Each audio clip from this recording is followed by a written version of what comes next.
grâce pour toi. Reçois la gloire, reçois tout l'honneur parce que tu le mérites. C'est toi le roi des rois, le Seigneur des seigneurs. Celui que Jean a vu qui était monté sur un cheval blanc. Et sur sa cuisse était écrit un nom, roi des rois et seigneur des seigneurs. C'est toi le roi des rois et le seigneur des seigneurs.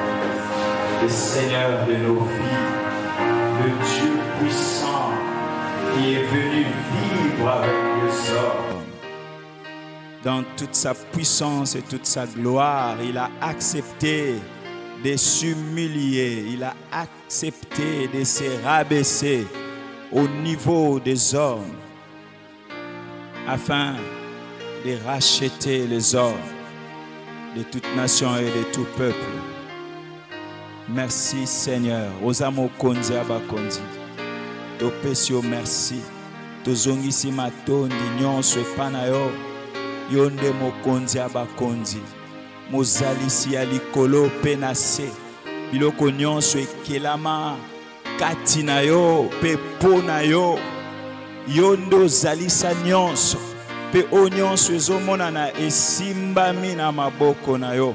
C'est toi qui soutiens toutes choses par ta parole puissante. Seigneur, si tu lâches ce monde un seul instant, le monde explose. Yondo simbi nyonso nanguya liloba na yo. Ofandisa mai kimia, ofandisa mopepe kimia. Alléluia. Kumama na yo mokonzi. Nous t'élevons, Seigneur. Nous t'élevons, Seigneur. Alléluia. Merci Jésus. Merci Jésus. Alléluia. Seigneur Dieu Tout-Puissant, nous te sommes reconnaissants pour ces moments. Seigneur, nous recommandons tout entre tes mains. Sois celui qui dirige et qui conduit ces moments. Sans toi, nous ne pouvons rien faire. Seigneur, je ne suis pas digne de me tenir ici devant. Mais par ta grâce et à cause de ton sang, à cause de l'œuvre de la croix, tu m'as donné cette opportunité de me tenir ici devant. Que l'honneur et la gloire te reviennent. Que je disparaisse, que toi seul, tu prennes toute la gloire et toute la place. Saint-Esprit de Dieu, comment parler de Jésus sans toi? Comment savoir ce qu'il faut dire sur Jésus sans toi? C'est toi qui fournis toute la sagesse qu'il faut lorsqu'on veut parler de Dieu. Parce que tu sondes tout. Tu sondes le cœur de Dieu. Tu connais la pensée de Dieu. Bénis ces instants. Parle à chacun de nous. Édifie-nous. Au nom de Jésus-Christ, nous avons ainsi prié. Amen. Amen. Amen. Est-ce qu'on peut acclamer?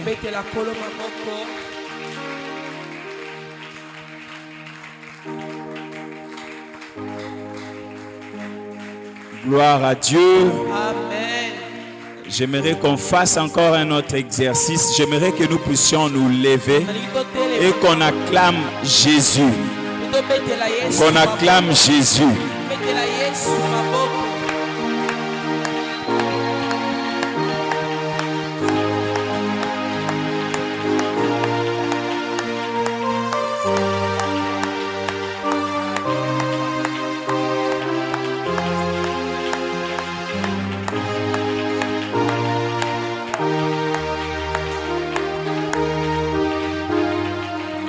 Merci. Nous pouvons reprendre nos places. Que le nom du Seigneur soit béni pour cette occasion merveilleuse qu'il nous accorde de nous retrouver encore afin de parler de sa part.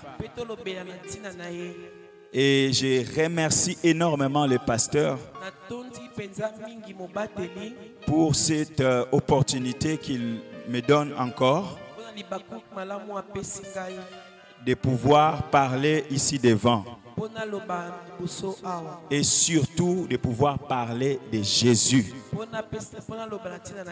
Alléluia. Même si mes remerciements ne vont pas apporter des choses matérielles, des choses visibles, mais la personne auquel nous allons parler ici en ce lieu, lui-même bénira son serviteur. Alléluia. Parce que lui, on ne parle pas de lui sans rien recevoir en retour.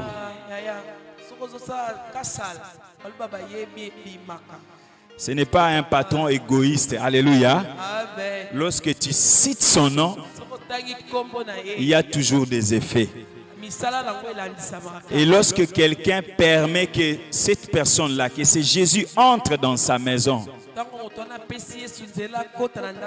comme le royaume de la consolation divine a permis que Jésus soit parlé ici en ce lieu, cette église recevra la bénédiction qu'il faut. Alléluia. Je vous remercie aussi pour cet esprit de sacrifice.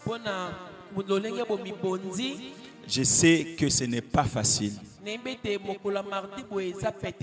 Alléluia. Mais chacun a fait un effort d'être là. Et nous ne tenons pas aussi rigueur à ceux qui ne sont pas là. Je crois que le Seigneur leur accordera la force prochainement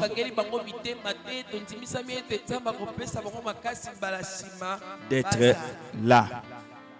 Alléluia. Amen. Alors, si vous avez vos Bibles, nous allons lire ensemble dans le livre de Jean,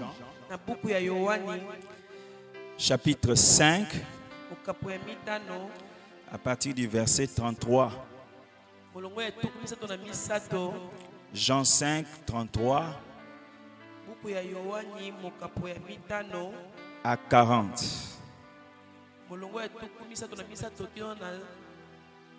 40. Alors, il faut savoir que nous sommes dans un séminaire. Dans le séminaire, il y a plus les enseignements. Parce qu'après un séminaire, il faut que tu sortes avec quelque chose.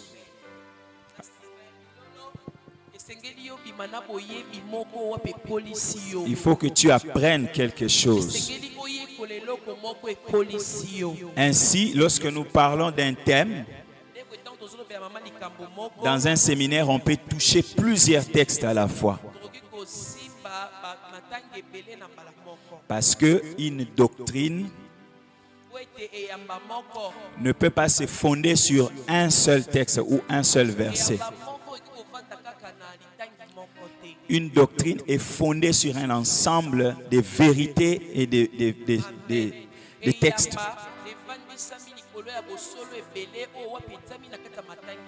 Alors, quels sont les versets ou les textes de la Bible, le seul qu'on peut prendre pour parler de Jésus? Parce que toute la Bible parle de Jésus. Il n'y a pas un seul verset qu'on peut prendre et dire que ça parle de Jésus. Alléluia. Voilà, donc au fur et à mesure, donc pour aujourd'hui, pour l'introduction, on va prendre ce texte de Jean 5, 33 à 40. Si vous avez trouvé, on va lire ensemble. Je lis au nom de Jésus. Vous avez envoyé vers Jean et il a rendu témoignage à la vérité. Pour moi, ce n'est pas d'un homme que je reçois le témoignage, mais j'ai dit ceci afin que vous soyez sauvés. Jean était la lampe qui brûle et qui luit, et vous avez voulu vous réjouir une heure à sa lumière.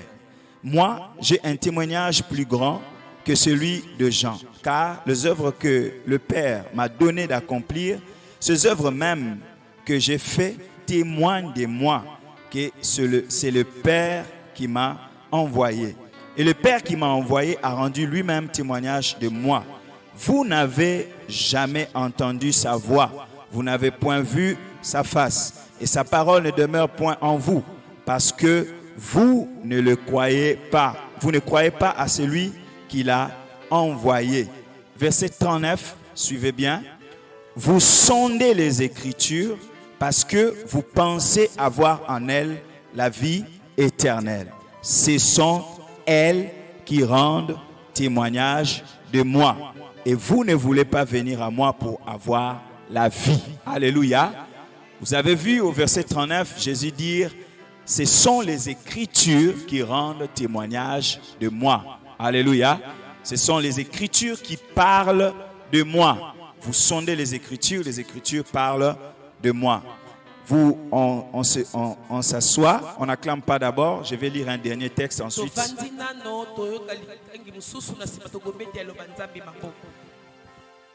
Je suis toujours dans Jean chapitre 1 verset 45.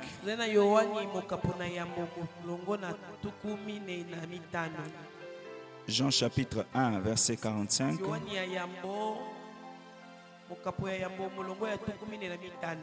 Philippe rencontra Nathanaël et lui dit, nous avons trouvé celui de qui Moïse a écrit dans la loi et dont le prophète en parlait, Jésus de Nazareth, fils de Joseph. Alléluia. Amen. Philippe a dit que nous avons trouvé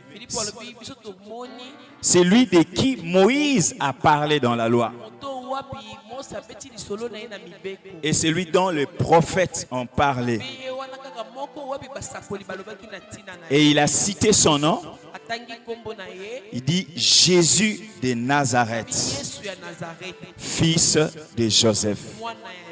Est-ce qu'on peut acclamer la parole de Dieu?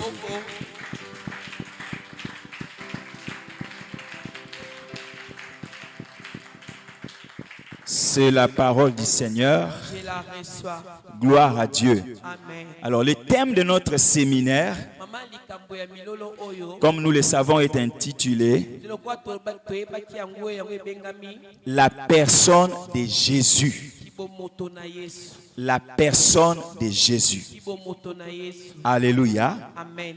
Alors, aujourd'hui, pourquoi nous voulons parler de la personne de Jésus? Alors, pour ces premiers jours, aujourd'hui, je vais juste parler de l'introduction. Je serai juste dans l'introduction. Et mon introduction aura, je crois, 3 points. Et donc, ces 3 points-là, c'est sur ça que nous allons nous asseoir aujourd'hui. Et demain, nous allons prendre un sous-thème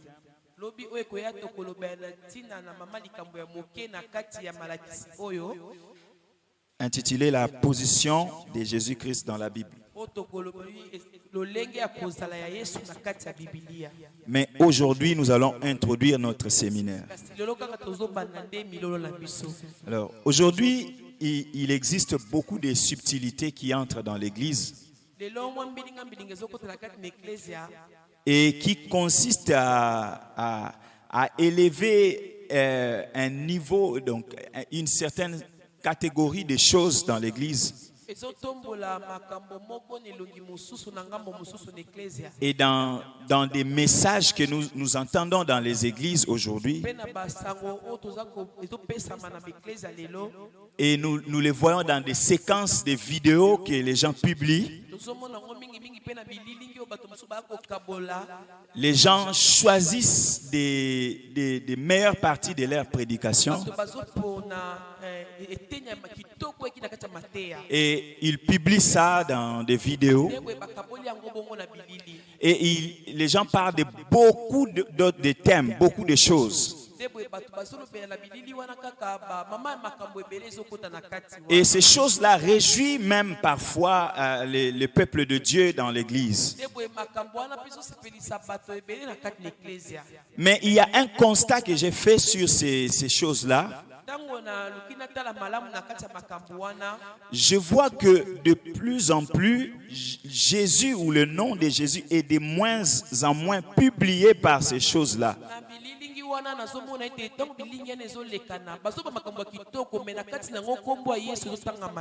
Aujourd'hui, il y a certains serviteurs de Dieu qui sont doués dans les encouragements aux jeunes à se marier, à trouver du travail, à se développer.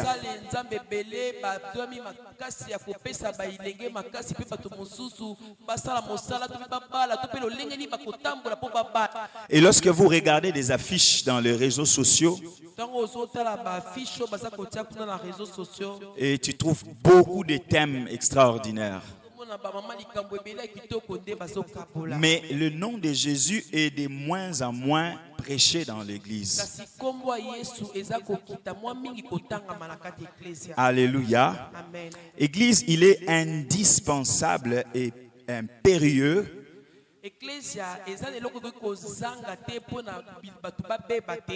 que le peuple de Dieu cherche à connaître et à faire connaître la personne de Jésus. Alléluia. Nous devons connaître, chercher à connaître réellement qui est Jésus. C'est lui au nom de qui nous prions. Au nom de qui tout le monde chasse les démons. Au nom de qui tout le monde combat. Au nom de qui tout le monde fait des prières, de toutes sortes de prières. Mais si nous utilisons tellement le nom de cette personne-là, nous devons donc chercher à connaître qui il est réellement. Parce qu'il est dangereux de vouloir utiliser le nom de quelqu'un sans pour autant le connaître. Il faut connaître qui est-il réellement. Qu'est-ce qu'il a réellement fait? De quelle manière sa personne impacte nos vies? Cela est très important. Parce que la plupart d'entre nous dans l'église, nous avons seulement entendu le nom de Jésus dans des chansons. Nous l'avons entendu un dimanche comme ça, on a prêché. Nous avons entendu quelqu'un conduire la prière, il a utilisé le nom de Jésus. Après, nous aussi, nous avons commencé à faire la même chose que lui. Mais malheureusement, nous ne cherchons pas à aller en profondeur pour connaître. Mais cette personne-là de qui on parle toujours, pourquoi on parle toujours de lui? Pourquoi on doit chasser les démons en son nom? Il est venu d'où cette personne-là? Comment il s'est comporté quand il a vécu? Quelle était sa mission quand il est venu? L'Église doit aller à la source pour chercher à connaître cette personne. Parce que cela est très important. Bien-aimés dans le Seigneur, Jésus n'est pas juste du sel qu'on jette dans la nourriture. Ce n'est pas seulement un simple ingrédient qu'on jette dans la nourriture.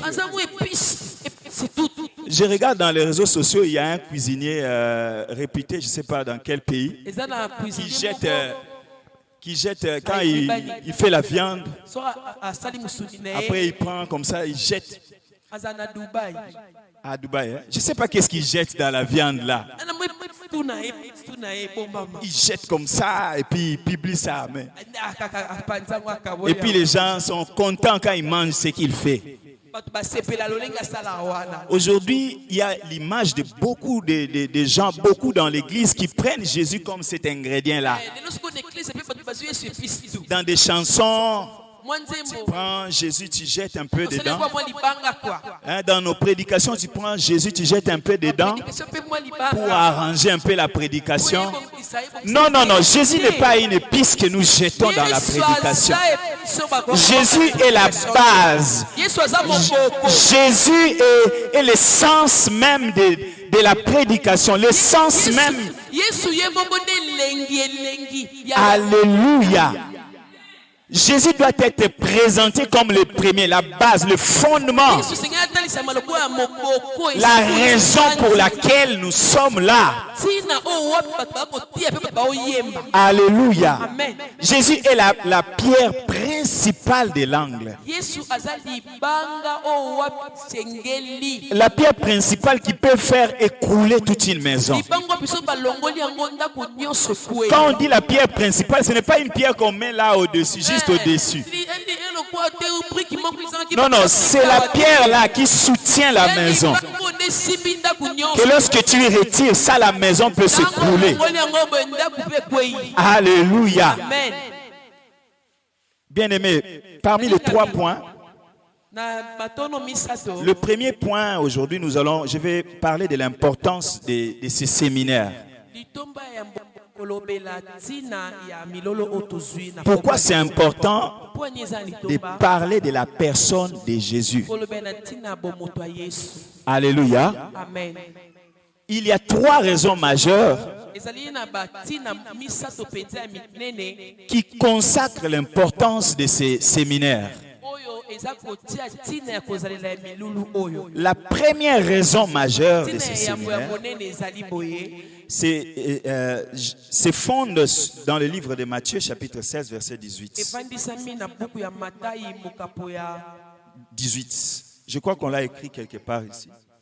Ah non, on n'a pas écrit. Matthieu, chapitre 16, verset 18.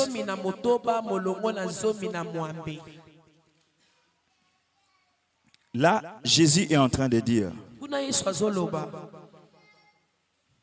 et moi, je te dis, tu es Pierre, et que sur cette pierre, je bâtirai mon église, et que les portes de séjour des morts ne prévaudront point contre elle. Alléluia. Amen. Première raison, pourquoi nous devons parler de la personne de Jésus.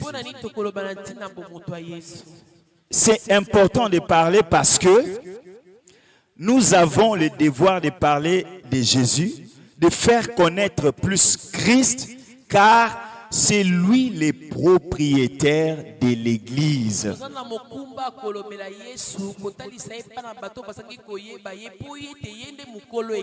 Jésus est le propriétaire de l'Église. Alléluia. Il a dit à Pierre: je bâtirai mon Église. L'Église lui appartient. C'est comme une personne qui a sa maison, sa parcelle.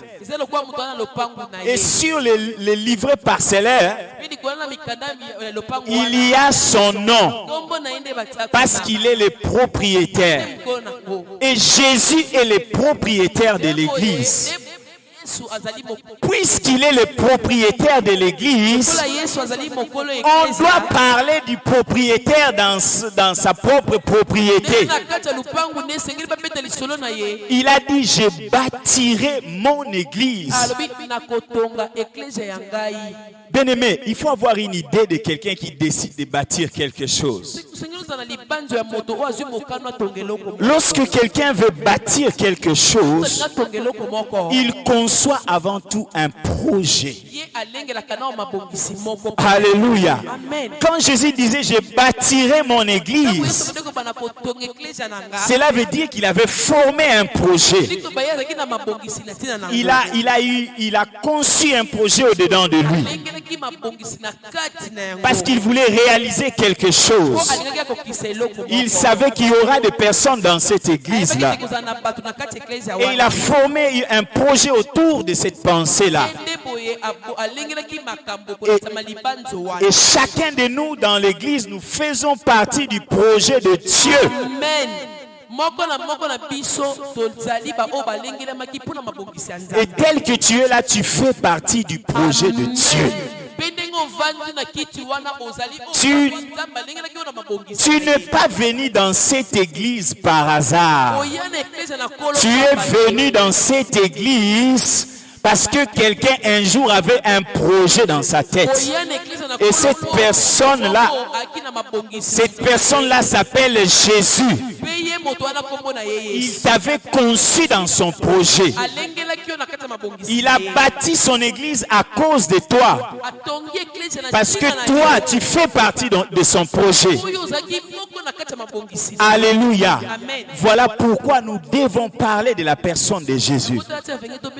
Parce que c'est lui le propriétaire. Tu ne peux pas aller dans une maison tous les jours, matin, midi, soir, tu es dans une parcelle, tu es ici, matin, midi, soir, les papas des voisins. Tous les jours.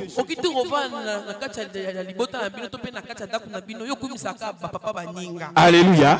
Tu viens dans une maison. Un homme te nourrit. Un papa te nourrit tous les jours. Il te fait vivre.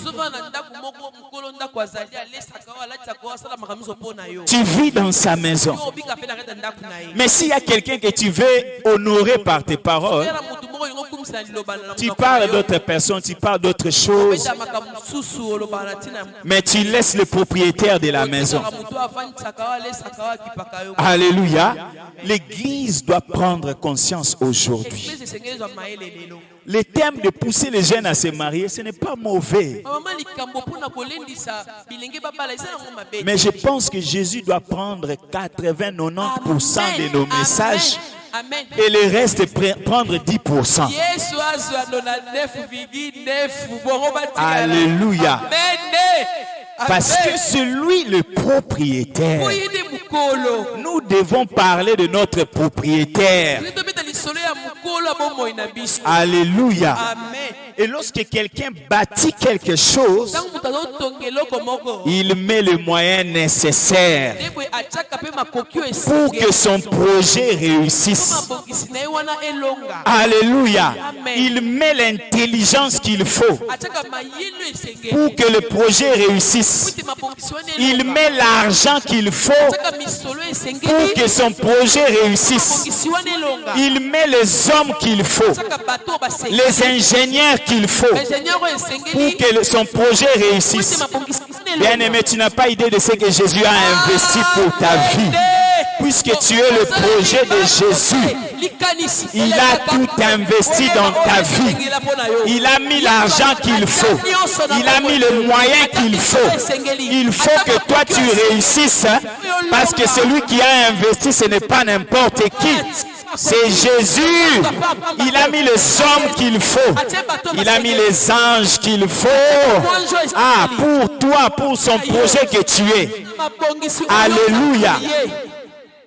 Tu es le projet de Dieu. Et il a investi ce qu'il faut. Jésus a mis les paquets pour que toi tu sois un projet réussi. Alléluia. Un projet réussi. Si tu vas en ville, tu vois un immeuble, tu commences à apprécier cet immeuble-là. Tu dois te faire l'idée de combien on a investi dans cet immeuble-là. Alléluia. Tu sauras combien le propriétaire de cet immeuble a mis les paquets pour que cet immeuble soit comme ça. Il faut que ta vie reflète la pensée du projet que Jésus avait. Alléluia. Parce que tu fais partie du projet de Dieu. Et lorsque quelqu'un bâtit quelque chose, pendant la construction, il met la surveillance qu'il faut. Bien-aimé, Jésus veille sur toi. tous les jours parce que tu es le projet de Dieu. Dans ta vie, tu as la surveillance qu'il faut. Il y a des anges qui dorment et qui ne se réveillent que pour toi. Leur travail, c'est toi. Il y a des gens qui dorment dans des chantiers. Jusqu'au jour où le chantier là va finir, c'est le jour où lui va rentrer là où il habite. Mais tant que le chantier n'est pas encore fini, il ne rentrera pas. Ainsi dans ta vie, puisque tu es le chantier de Dieu, Dieu a placé sur ta vie la surveillance qu'il faut. La surveillance qu'il faut. Même si ce sont les autres qui viennent veiller sur le chantier. Mais de temps en temps, le propriétaire, lui-même, il passe pour voir ce qui se passe dans son chantier. De la même façon pour toi, même si les anges te surveillent et te gardent, les yeux du Seigneur est sur toi. Tout le jour, les yeux du Seigneur est sur toi. Et le Seigneur lui-même veille sur toi. Parce que toi, tu es le chantier de Dieu. Et tous les jours, même s'il y a les anges qui dorment, qui se réveillent pour veiller sur toi, le Seigneur tous les jours demande le compte de ta vie. Alléluia. Voilà pourquoi aucun malheur ne t'arrivera. Parce que toi, tu es la propriété de Dieu. Et il a mis les moyens qu'il faut, les gardes qu'il faut pour veiller sur toi. Alléluia. Et ce chantier de Dieu ira jusqu'au bout, jusqu'à la fin. Et Dieu n'arrête pas son travail au bout du chemin. Alléluia. La deuxième raison qui fait l'importance du séminaire, c'est de nous aider à connaître davantage Dieu le Père, qui s'est manifesté dans les fils. Connaître Dieu le Père qui s'est manifesté par les fils. Si celui qui voit Jésus-Christ, les fils, a vu le Père, celui qui apprend à connaître Jésus le Fils, apprend à connaître Dieu le Père. Celui qui connaît Jésus le Fils, il connaît le Père. Celui qui connaît le caractère de Jésus-Christ le Fils, connaît le caractère de Dieu le Père. Alléluia. Le même Philippe avait posé la question à Jésus dans Jean 14, 8 à 11. Il a dit, montre-nous le Père et cela nous suffit. La réponse de Jésus m'a donné des frissons quand je l'ai lu. Jésus dit, Philippe, ça fait si longtemps que je suis avec vous. Tu ne m'as pas connu. Quand je l'ai lu, c'était comme si c'était la voix de Dieu qui a retenti dans mon cœur. C'est comme si c'était Dieu le Père lui-même qui parlait. Parce que quand on lit bien, on voit comme s'il y a deux personnes qui sont en train de parler en Jésus. Il dit, Philippe, depuis longtemps que je suis avec vous, tu ne m'as pas connu. Parce que Philippe voulait connaître le Père. Mais celui qui était devant Philippe, c'était Jésus l'homme. Mais Jésus, homme, est en train de dire à Philippe, tu ne m'as pas connu. C'est comme si en cet instant-là précis, c'était Dieu le Père lui-même qui était en train de parler. Et ensuite, la phrase qui a suivi dit à Philippe, celui qui m'a vu a vu le Père. C'est comme si maintenant Jésus, homme, a repris la parole. Alléluia. Bien-aimé, chaque vérité que tu découvres sur Dieu est une porte. Cela t'ouvre une voie vers le succès. Chaque révélation que tu reçois sur Dieu, ça t'ouvre une porte des réussites et des bénédictions. Aujourd'hui, dans les églises, nous crions, nous voulons que les gens, vous serez bénis. Vous allez monter. Mais le secret, c'est de connaître le Seigneur. Chaque fois que tu découvres un aspect de Dieu dans ta vie,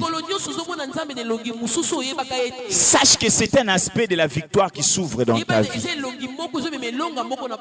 Alors Jésus est un cahier ouvert sur Dieu.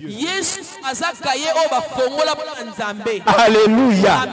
Jésus est un livre ouvert qui a toutes les informations sur Dieu le Père.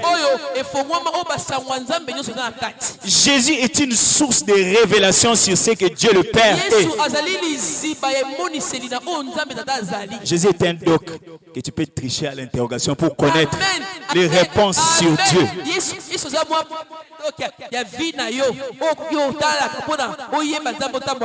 Alléluia. Si tu veux connaître Dieu, triche chez Jésus. Va chez Jésus.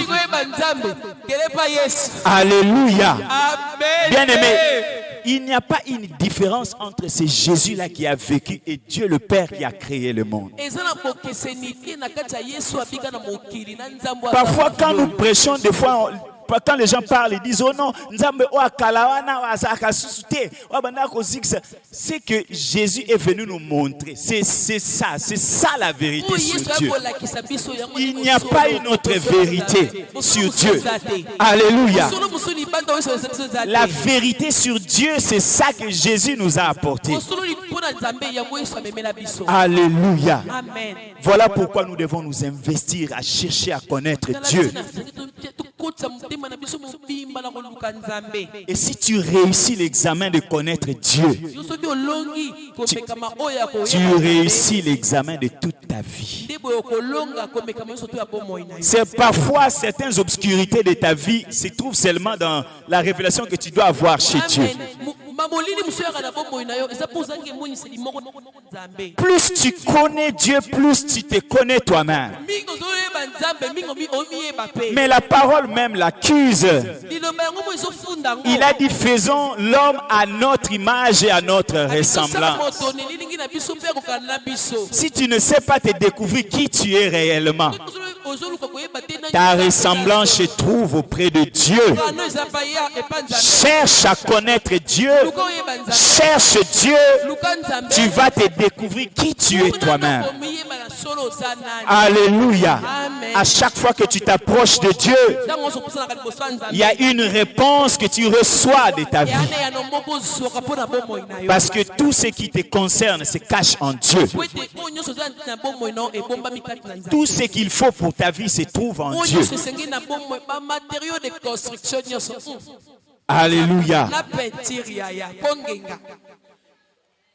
La troisième objectif, la troisième raison pour laquelle nous devons parler de la personne de Jésus, c'est que la vie éternelle dépend de la connaissance de Jésus. La vie éternelle dépend de la connaissance de Jésus. Je nous invite à lire Jean chapitre 17, versets 1 à 3.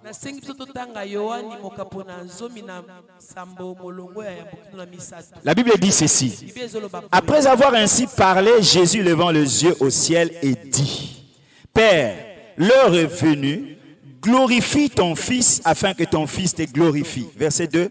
Selon que tu lui as donné le pouvoir sur toute chair, afin qu'il accorde la vie éternelle à tous ceux que tu lui as donnés. Verset 3. Écoutez bien.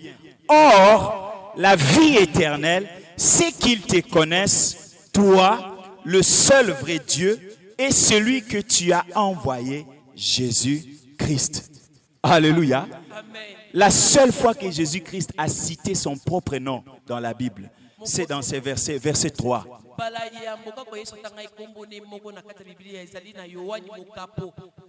Chapitre 17, verset 3. Tous les chapitres 17 qu'on appelle la prière sacerdotale. Jésus est en train de dire que la vie éternelle, c'est que les hommes te connaissent, toi, le seul vrai Dieu, et celui que tu as envoyé, Jésus-Christ. Donc la vie éternelle est fondée sur la connaissance de Jésus.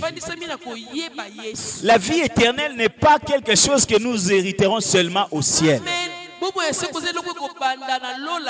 La vie éternelle commence dès que tu connais le Seigneur. Plus tu connais le Seigneur, plus tu grandis dans la vie éternelle. Et la vie éternelle, tu la possèdes déjà à partir d'ici. L'une des choses qui peut te rassurer l'éternité avec Dieu, c'est cela.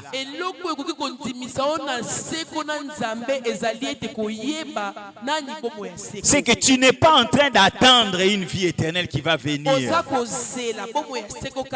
Mais tu as reçu la vie éternelle quand tu as reçu Jésus-Christ. Et plus tu le connais, plus tu te rapproches de la vie. Plus tu le connais, plus tu grandis dans la vie éternelle. Alléluia. Parce que la vie éternelle dépend de la connaissance de Jésus. Voilà pourquoi c'est important de parler de la personne de Jésus. Et lorsqu'on parle de la personne de Jésus, les enfants de Dieu apprennent qui est Jésus. Ils apprennent qui est la personne qui les a sauvés. Ils apprennent à connaître qui est réellement cette personne. Et ils s'approchent de la vie éternelle. Alors, de quoi est-ce que nous allons parler tout au long de ces séminaires pendant... Je vais essayer de donner un petit plan avant de toucher les objectifs. Parce que ce dont j'ai parlé, c'était l'importance de ces séminaires. Maintenant, je vais parler des objectifs du séminaire. Qu'est-ce que nous sommes en train de poursuivre comme objectif dans ces séminaires? Alors, aujourd'hui, nous sommes en train d'introduire ces séminaires. Et demain, lorsque nous serons là, nous allons parler de la position. La position stratégique de Jésus dans la Bible. Et après-demain, nous allons parler de Jésus, fils de l'homme, et Jésus, fils de Dieu.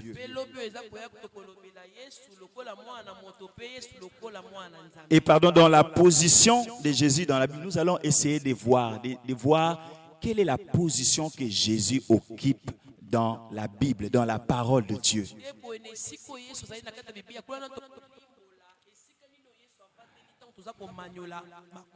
Comment tu dois considérer lorsque tu lis la parole de Dieu, lorsque tu lis, que ce soit l'Ancien Testament, que tu lises le Nouveau Testament, comment tu peux situer Jésus-Christ dans la parole de Dieu?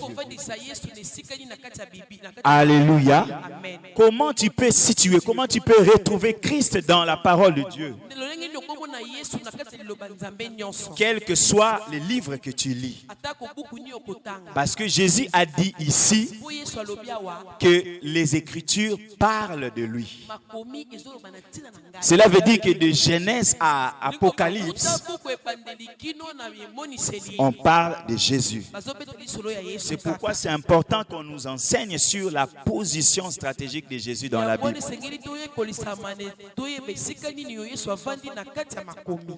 Après, quand nous allons parler, l'autre jour, quand nous allons parler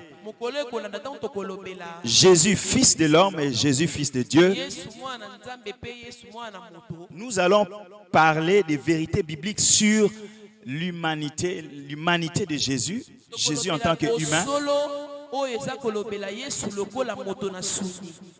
ce qu'il a fait en tant qu'humain, pourquoi c'était important que Jésus soit un homme. Et nous allons parler aussi de Jésus, fils de Dieu, Jésus en tant que Dieu. Pourquoi il a voulu prendre toutes ces deux charges à la fois. Être en même temps homme et en même temps Dieu. Et le jour d'après, nous allons parler des les vérités fondamentales de sa mort à la croix. Qu'est-ce qui s'est passé exactement à la croix? Des vérités que les enfants de Dieu doivent savoir, connaître. Pas seulement parler de la croix pour le plaisir de parler, mais parler avec connaissance des causes. Et nous allons clôturer le dimanche par la différence des sangs. La différence des sangs. La différence des Bokesenia Makiaba Makila. La différence des sangs, c'est ça. Nous allons voir ce qu'il y a, ce qui est contenu dans le sang de Jésus. Bien aimé, il y a des richesses énormes. Alléluia. Alors, quels sont les objectifs de ces séminaires? Le premier objectif que nous poursuivons, nous en avons deux. Le premier, c'est chasser l'ignorance,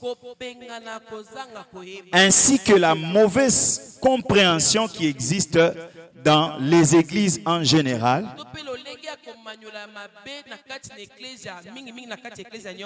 et chez certains chrétiens en particulier.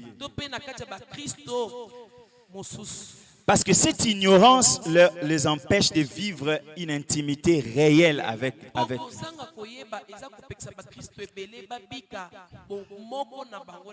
Il les empêche de vivre une intimité profonde avec Jésus-Christ.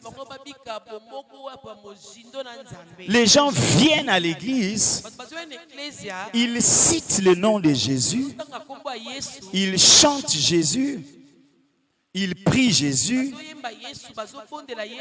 mais les gens ne connaissent pas réellement qui est Jésus. Jean 4, 19, 22.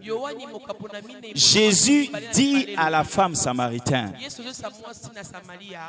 vous adorez celui que vous ne connaissez pas.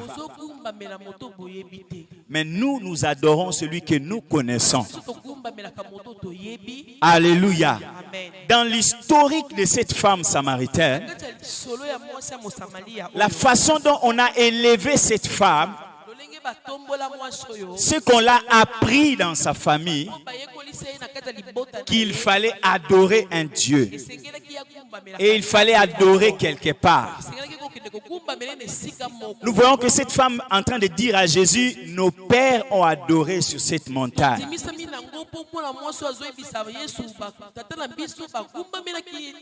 Cela nous montre que cette femme avait reçu des informations. Il avait reçu des choses, comment faire. Mais malheureusement, les informations qu'elle avait reçues n'étaient pas la bonne information. Alléluia. Mais malgré cette mauvaise information qu'elle avait, elle ainsi que toute sa famille, elle continuait à adorer. C'est ce que nous voyons aujourd'hui dans les églises. Malgré les mauvaises informations que les gens ont, les églises se remplissent. Les gens deviennent comme cette femme-là. Nos pères ont adoré ici, nous allons aussi adorer. Nos pères ont fait ceci, nous allons nous aussi faire. On nous a dit, on chasse comme ça, nous aussi on va faire. Mais en réalité, ils ne savent pas celui qu'ils adorent. Alléluia. Et cet enseignement a pour objectif de chasser cette ignorance.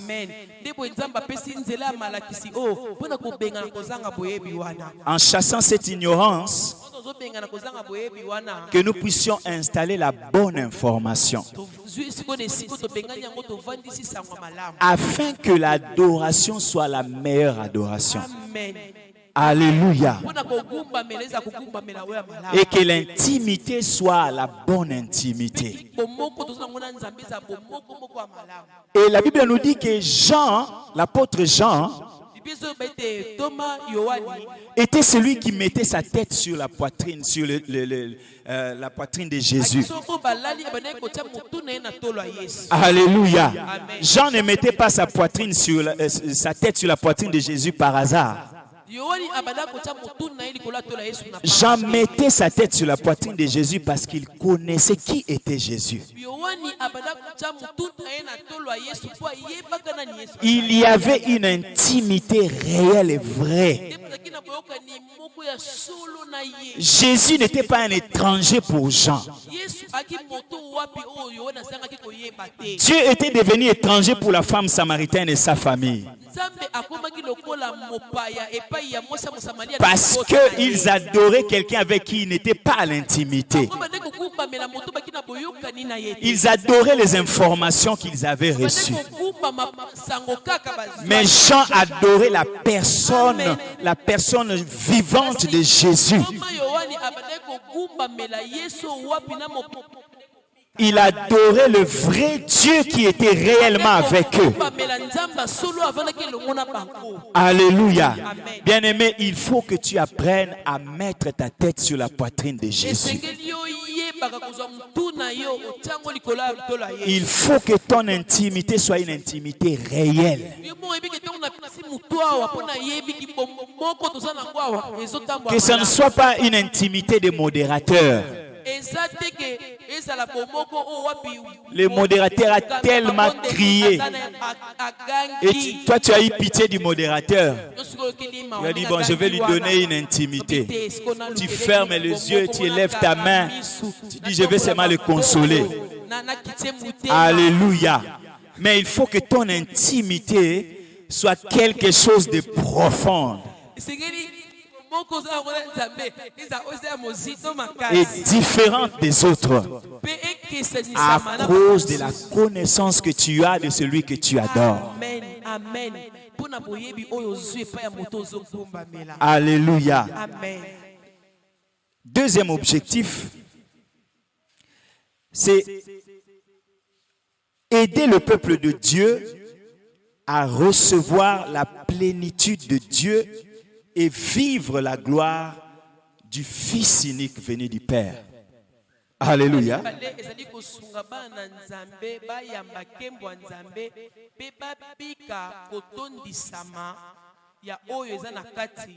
Du Fils unique venu du Père. Jean chapitre 1er, le verset 14 à 19.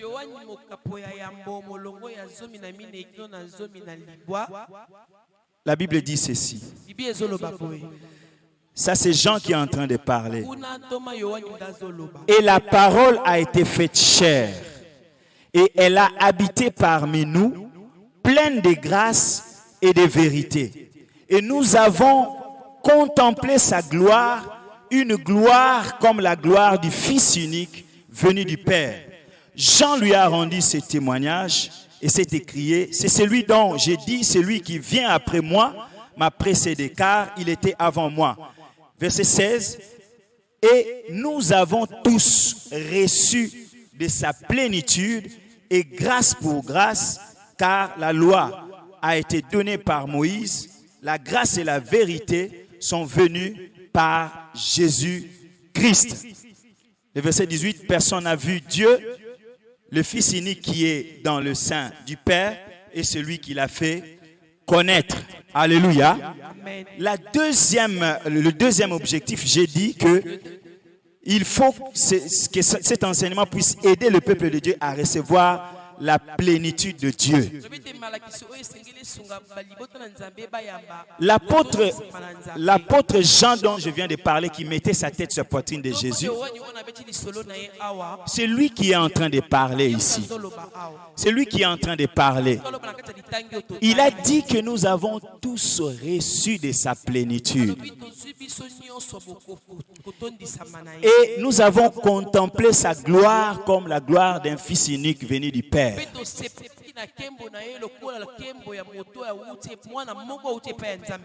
Bien-aimé, si quelqu'un rencontre Jésus, il faut que la gloire de Jésus se manifeste dans sa vie. Jean qui est en train de parler ici, je suis sûr qu'il avait l'émotion pendant qu'il parlait. Parce qu'il savait les choses qu'ils avaient vécues avec Jésus.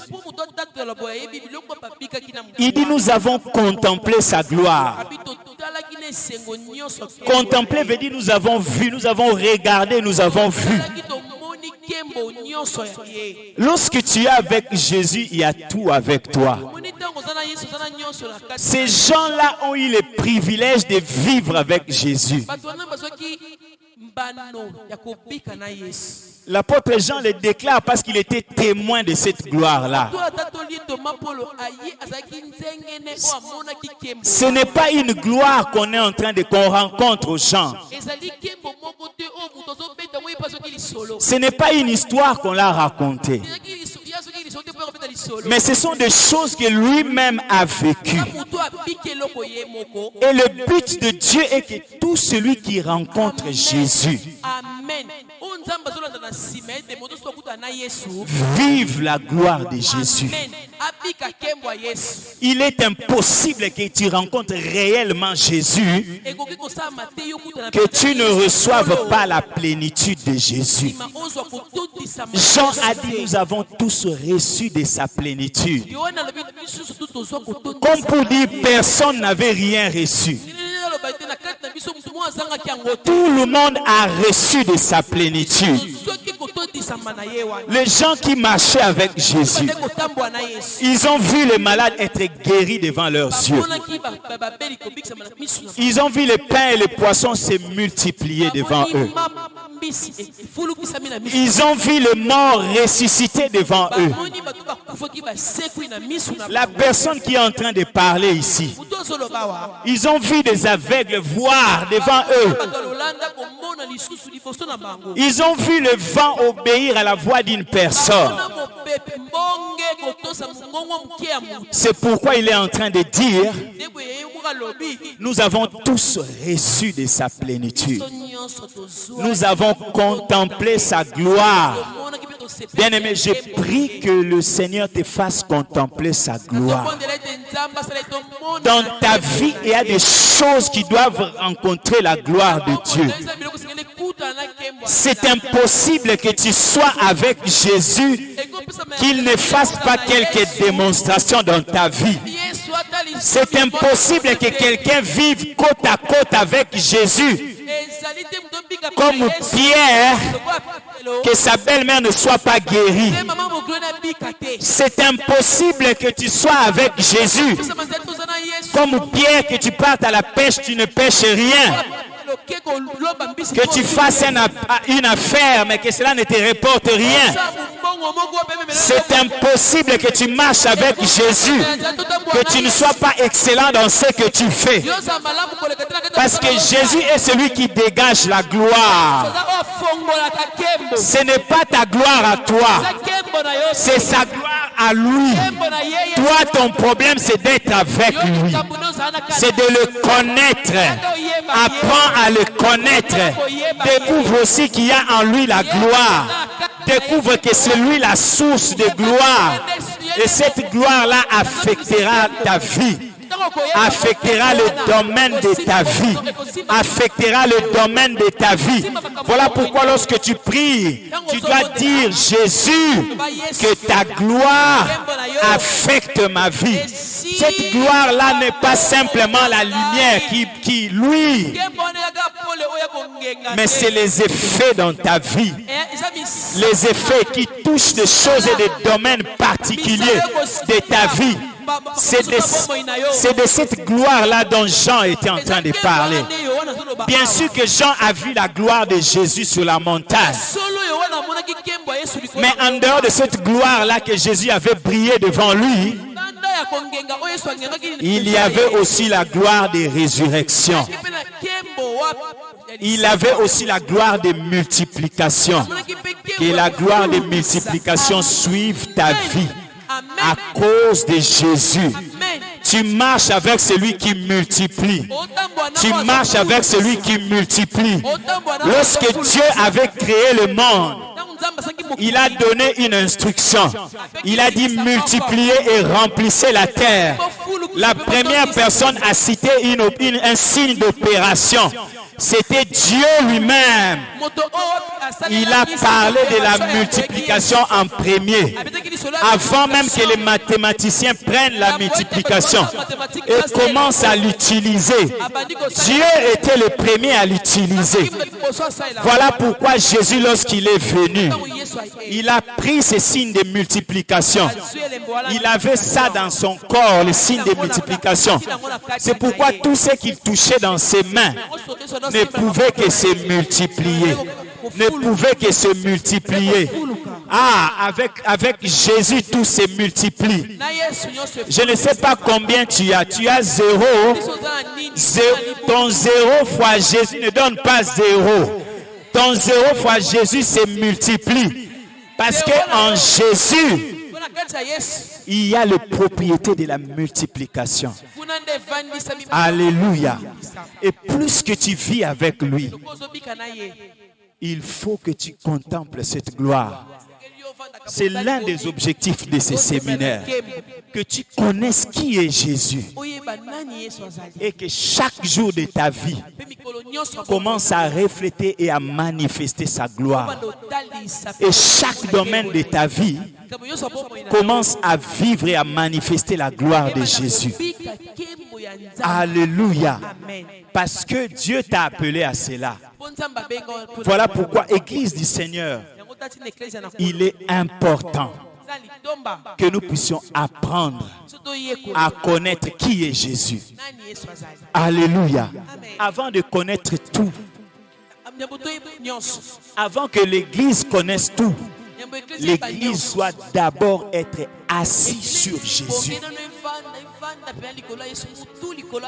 Si vous recherchez dans l'Église primitive, la première Église, le jour de la Pentecôte, lorsque Pierre s'est levé, les discours de Pierre, le contenu de son discours, il cherchait des mots, comment expliquer qui est Jésus. Il est rentré dans l'Ancien Testament. Il a touché David. Il a parlé de prophéties que David a dit dans sa bouche. Jusqu'à ce qu'il est venu atterrir sur Jésus. C'était la naissance de l'Église. C'était ce jour-là que l'Église était en train de naître. L'Église doit naître sur la maternité qui s'appelle Jésus. L'Église ne doit pas naître sur autre chose. L'Église doit avoir le cordon ombilical attaché à Jésus. Alléluia. Avant qu'on coupe cela, on doit voir que le bébé est à maturité. Avant qu'on commence à nourrir le bébé à autre chose, il faut d'abord que la nourriture vitale de sa vie entre d'abord.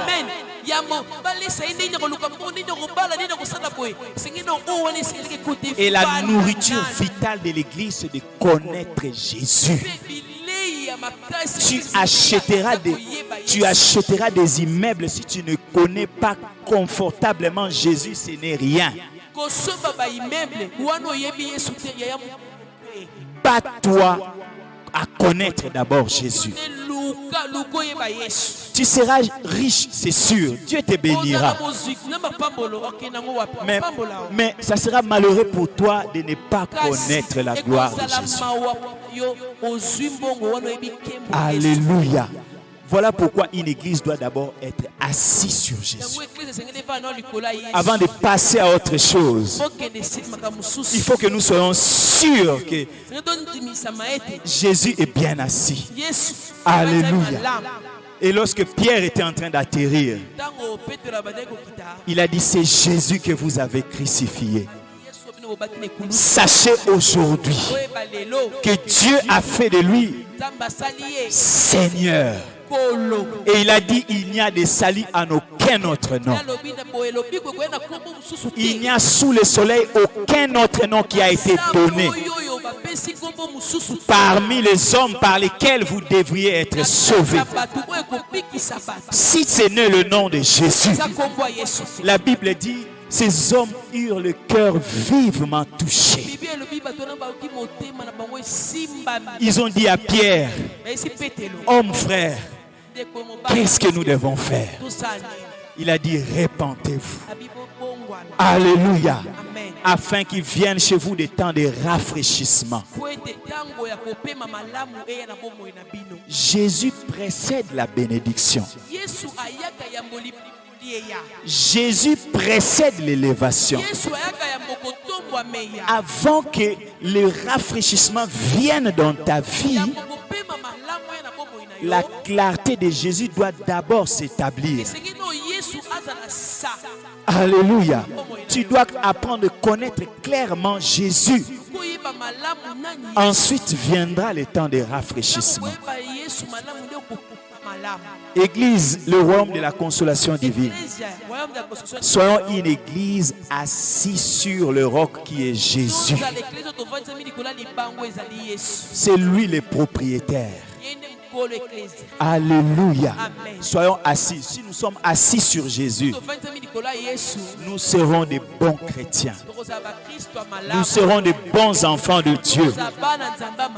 Alléluia. Et Paul le dit, pour que nous ne soyons pas des enfants flottants et emportés à tout vent de doctrine. Nous devons être assis sur la personne de Jésus. Alléluia. Que le Seigneur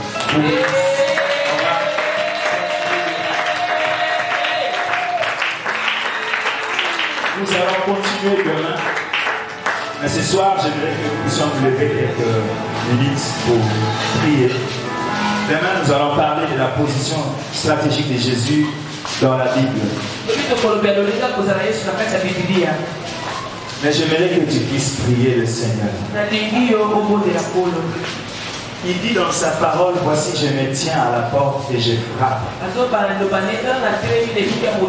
Si quelqu'un entend ma voix, j'entrerai chez lui et je souperai avec lui. Lui avec moi. J'aimerais que tu pries, tu dises à Dieu, inonde ma vie de ta connaissance. Demande, inonde ma vie. Jésus, je veux te connaître, je veux apprendre à te connaître. Qui tu es, comment tu agis, comment tu parles, qui es-tu? Alléluia. Demande-le dans la prière. Demande-le dans la prière. Alléluia. Oh,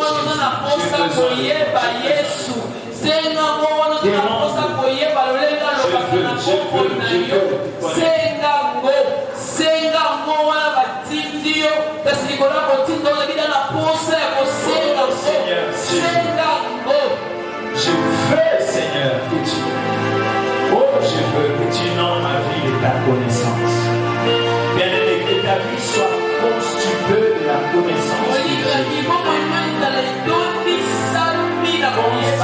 La connaissance de Jésus. Tu as besoin de la prière, pourquoi? Et demander ça dans la prière, pourquoi? Il y a des disciples qui ont vécu avec Jésus pendant 3 ans sur le chemin d'Emmaüs. lorsque Jésus était ressuscité sur le chemin d'Emmaüs, il était avec eux en train de marcher. Et la Bible dit que leurs yeux étaient apaisantis. Ils n'avaient pas reconnu que celui qui était avec eux, c'était Jésus. Beaucoup d'entre nous à l'église, on parle de Jésus. Il y a Jésus, mais nous ne savons pas le reconnaître. Demande à Dieu de t'ouvrir les yeux pour que tu le vois. Demande à Dieu de t'ouvrir les yeux pour que tu le vois. Alléluia. Oh Seigneur, ouvre les yeux pour que tu te vois. Je veux que tu sois élevé dans la vie. Je te proclame, je te confesse, je te proclame, je te confesse. Je te proclame, je te confesse, je te proclame, je te confesse. Je te proclame, je te confesse. Dans ma vie, manifeste-toi et révèle-toi encore davantage. Je veux te voir. Oh Jésus, Jésus, Jésus. Je veux te voir. Je veux te voir, Seigneur.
Et pour l'église du royaume et la consolation divine.